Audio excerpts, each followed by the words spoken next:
గారు అండ్ అలాగే రీసెంట్గానే మనకి గేమ్ చేంజర్ సంక్రాంతికి వస్తున్న సినిమాల్ని అందించినటువంటి మా దిల్ రాజు గారు.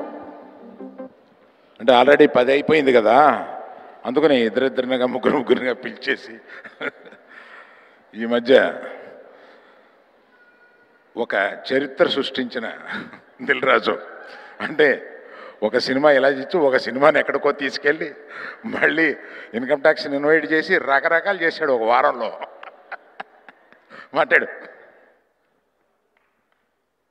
అందరికి నమస్కారం. అందరూ సినిమా గురించి చెప్పారు కాబట్టి చాలా సింపుల్గా చెప్పడం రైట్. ముందు మంచి కథ, ఆ కథని ప్రేక్షకుల దగ్గరికి తీసుకెళ్ళే డైరెక్టర్ చందు మొండెటి. తన ప్రీవియస్ సినిమాలు చూస్తేనే ఎంత ఇంట్రెస్ట్ క్రియేట్ చేస్తాడనేది చూసాం. తనకు తోడైన technicians, DOP and Devi and editor and art director, ఇలా అందరు సరి అయిన టీం. దానికి స్ట్రాంగ్ వాసు చెప్పాడు, ఆర్య దగ్గర నుంచి జర్నీ చేస్తూ ఒక టేస్ట్ ఉన్న ప్రొడ్యూసరు అయి మంచి మంచి సినిమాలు తీస్తున్న ప్రొడ్యూసర్. ఆ ప్రొడ్యూసర్కి ఒక కట్టబట్టుకొని ఎప్పుడు నిలబడతారు అరవింద్ గారు.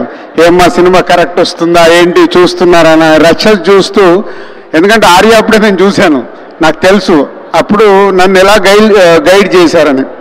దానికి తోడైన సాయి పల్లవి ఆల్రెడీ ఇందాక ఎవరో చెప్పారు, బ్యాక్ షాట్లో డ్యాన్స్ చేస్తుంటే రీల్స్ వచ్చేస్తున్నాయి.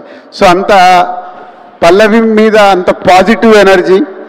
దానికి తోడు ఇప్పుడు వాసు చెప్పాడు చైతన్య ఇంట్రెస్ట్గా క్యారెక్టర్ని పట్టుకొని ఇన్ని రోజులు ఈ సినిమా గురించి కష్టపడ్డాడంటే, ఇంతమంది కష్టపడ్డ తర్వాత సినిమా సూపర్ హిట్ కాకుండా ఇంకేమవుద్ది. జనవరిలో మేము కొట్టాము, ఫిబ్రవరిలో మీరు కొడుతున్నారు.